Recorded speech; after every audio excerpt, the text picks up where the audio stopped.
So, what does it mean to be emotionally free? Does this mean now I don't feel anything? No, because it's not that we don't want to feel anything. It's just that we don't want to feel all the things that make us feel bad. So, we are totally good with feeling joyful, feeling happy, feeling excited, feeling thrilled, and that's attainable. That's attainable not by some pretend mechanism, not by, getting high on some stuff, but it's actually attainable within us. It's about understanding who we are, our making, the role of our mind and ego, what's happening in our conscious level and subconscious level, what is it that we are here to do, and integrating our heart into our day-to-day humanly experiences. So emotional freedom is absolutely attainable.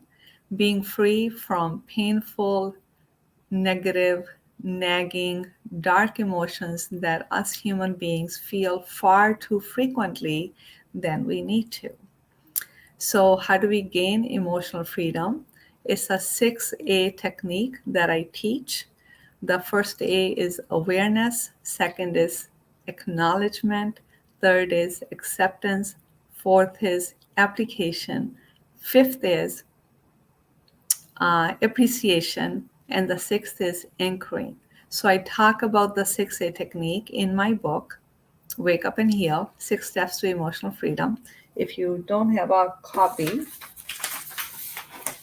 you should get one. It's on Amazon and it's also a digital copy on my website. But the good news is I'm going to be teaching a course on 6 steps to emotional freedom. The book will be a great resource. But in order to transform, a book is not enough. You need to attend the course where you can have hand-holding guidance and experiential meditations and exercises and group work and whatnot. So the course is July 16th and let me just quickly check what the date is. Okay. July 19th and 26th. These are Tuesdays from 12 to 2:30 p.m. Eastern Standard Time. So it's a 5 hours out of your life investment. Monetary investment is rather small, and there's a payment option available. So I encourage you to attend this course. I'm going to put the link below this video. Take a look, and I hope I will see you at the course.